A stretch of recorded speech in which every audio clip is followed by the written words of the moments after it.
I think the biggest thing that at really any age, but more importantly, when you're really looking to kind of put the pieces together, or I would call it a puzzle, really what you want to do is really take an inventory. Really, before you can do anything, it's like kind of like triage. You need to know what's going on and what the person has. And in order to do that, you really have to get an understanding of what type of accounts there are, what type of debt there is, what type of income is coming in, as well as just understanding what the family background is and dynamics. What happens when a childhood shaped by financial hardship becomes the catalyst for a lifetime devoted to financial security? From public housing to financial peace reveals how one powerful life experience transformed into a mission to help others protect their families, their future, and their peace of mind. Welcome to Streams to Impact, brought to you by Steve Tucker Capital. I'm your host, Dr. Allen. If you're a high-achieving professional who has spent decades mastering their craft, you may have discovered something surprising. Success in your career does not automatically translate into financial freedom. Many accomplished professionals continue exchanging time for money long after they've achieved financial success.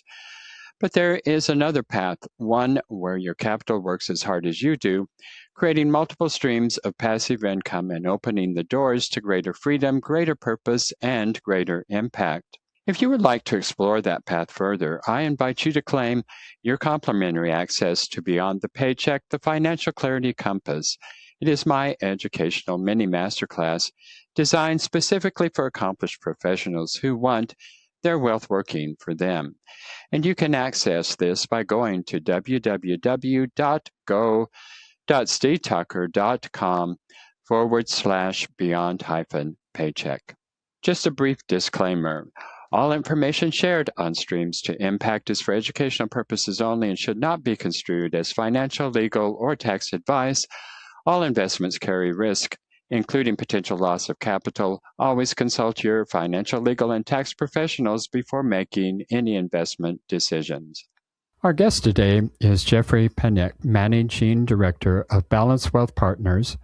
With more than 25 years in financial services, he holds a Master's of Science in Financial Planning and is a certified financial planner. But Jeff's passion for this work began with a deeply personal experience. When he was an infant, his father passed away unexpectedly, leaving his mother to raise him alone with no life insurance and no financial safety net watching her.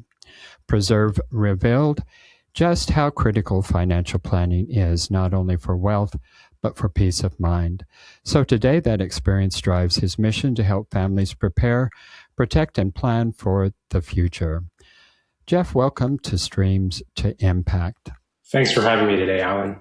You bet. We're glad to have you with us. So, Jeff, your story begins with a deeply personal experience that shaped how you viewed financial security. So looking back, how did that early chapter of your life influence the way that you approach financial planning and the responsibility you feel towards families that you serve? Yeah, I think the biggest piece that I've learned over the years is that you can't really generalize financial planning, and really you have to look at each family or individual and kind of work for their circumstances and where they are in life. Everyone comes from really a different place. And it really is important to understand what their background is with money, especially if you have a couple that is coming together, regardless of where they are in life. They have a lot of times they come from completely different money backgrounds with their families. And, they say opposites attract. That's good for, I guess, romance, but not so good with the finances. And I think a lot of times this is very difficult, whether it's your direct family, your parents, just to talk about money. And I think it's important to do that. The more comfortable you are with your family talking about it, the easier they are to be honest about when they make mistakes and be able to, you can try to provide some feedback and even some examples in real life of things that went wrong on your end as well. Yeah, I think that's very important. And most of our listeners being high-income professionals, I think it's very important for them because even though they have high incomes, they have been preparing for their professions for years, and they get into their professions and they have to continue professional development and work long and hard hours. And they just don't have time for thinking about finances, even though they typically have way above average incomes.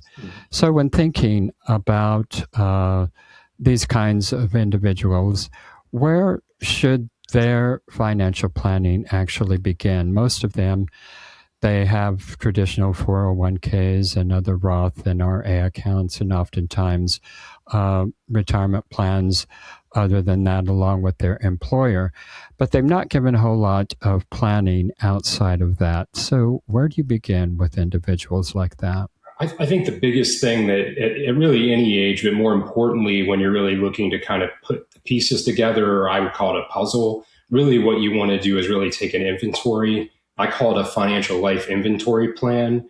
Really, before you can do anything, it's like kind of like triage. You need to know what's going on and what the person has. And in order to do that, you really have to get an understanding of what type of accounts there are, what type of debt there is, what type of income is coming in, because it can be variations in terms of the taxability of that, as well as just understanding what the family background is and dynamics, and really looking and moving forward from there. And whether it's an estate planning, one of the things that's often overlooked is just updating after you have a life event, or you may have done it 15 or 20 years ago when the kids were small, and then they're at the point now where they're grown up.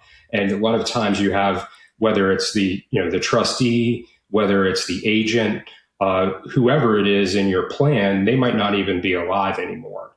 And it's just really important to take a step back. Whether it's around New Year's time, everyone comes up with these New Year's resolutions. I'm going to work better on my finances. I'm going to figure out how it all works together. The reality of it is it doesn't happen overnight.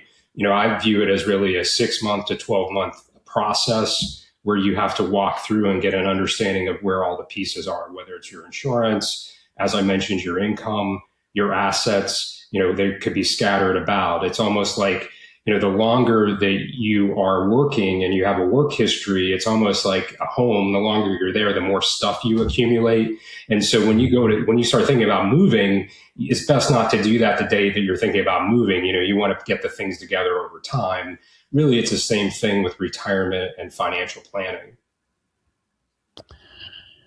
Well, many professionals today are trying to balance a whole lot of different things. They're trying to save for their future, and still they're carrying heavy mortgages, student loans, and other obligations. And even though the people that we work often have very high incomes, they have extremely high expenses. So what it comes in the door and goes out the other door.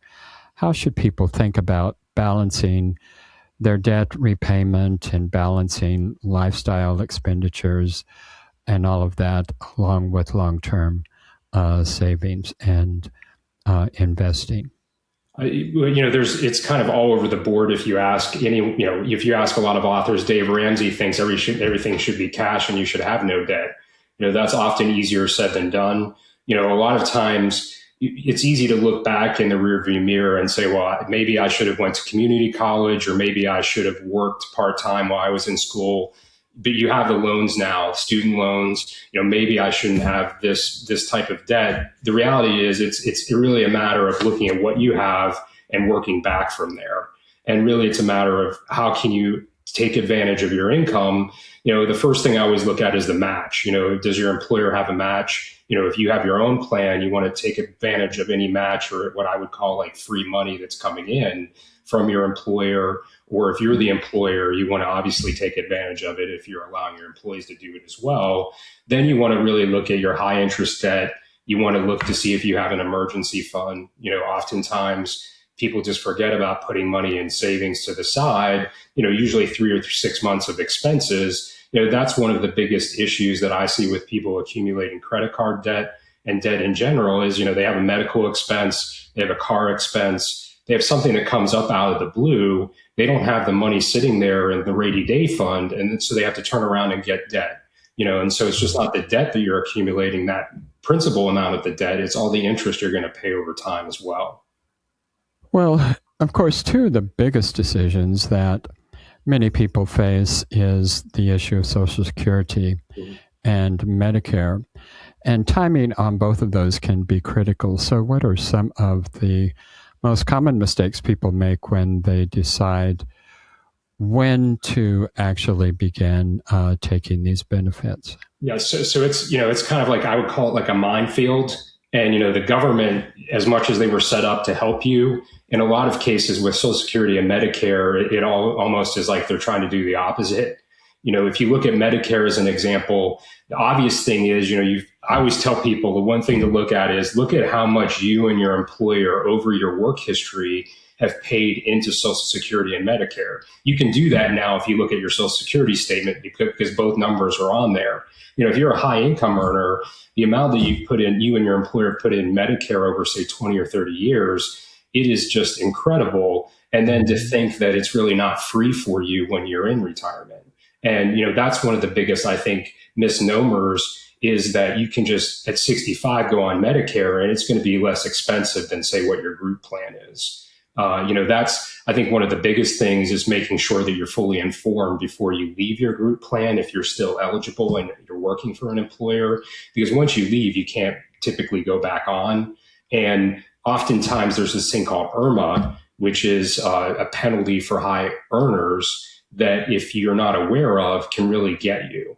And so really, I always tell people, if you have a group plan, it's a great idea really to do a deep dive or have someone do it for you and really look and say, well, what is going to be the cost going off of the plan? What is the benefit? And how much is it going to cost at the end of the day so you don't have any surprises? And, on the Social Security side, it's all over the place. There's some people that say, I'm going to take it when I can get it. Well, guess what? If you take it early and you're still working, if you have any sort of income that's a reasonable amount, you're not going to get anything. So, it's really a matter of being realistic, taking advantage. If you have a couple, if you have one spouse that hasn't worked, as an example, you want to make sure they claim the spousal benefit and get half the high earners Social Security rather than not getting any at all. There's certain things that Social Security just isn't going to help you with that you need to understand because it can save you and create income where there wasn't any before. Yeah.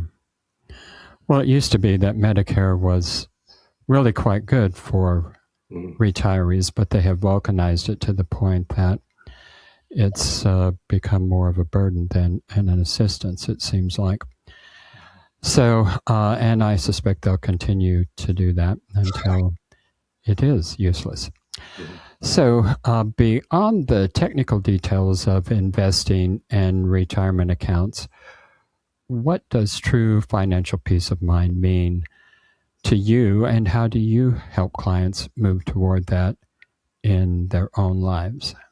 I think, being a resource, I think for me is important, not just for the financial planning, the investments. If someone has a question about something, I can try to help them get the answer.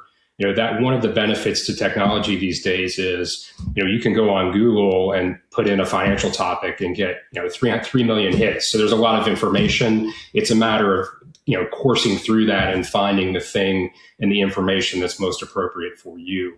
So I think that's really where I find value or I add value, whereas AI is more, this is what it is. It can't really think outside of, kind of the box of looking at things. Really it's a matter for individuals really to have someone look at, to try to help them along with the process. And even I understand I'm not an expert in everything, but I have people I partner with and work with that can try to help if there's an issue or a need. And, it's, as I mentioned, things are only getting more complicated, whether it's Medicare, Social Security, estate planning, all these things. And the biggest thing I try to help people understand is you can't expect to do it in a weekend. And you both, if it's a couple, you both have to be on board. You can't just have one person do all the heavy lifting and do everything, because if something happens to that person, what happens then? You have to have we call it like, in a business, you have business continuity. You want to have someone there if something happens to you to continue the business, continue to grow, be successful. It's the same thing with your financial planning and your estate and your financial life. You want someone there that can carry on if you become disabled or have an issue. Well, Jeff, today's conversation has been a powerful reminder that financial planning is about far more than just numbers. So it is about preparation, protection, and creating stability for the people that we love.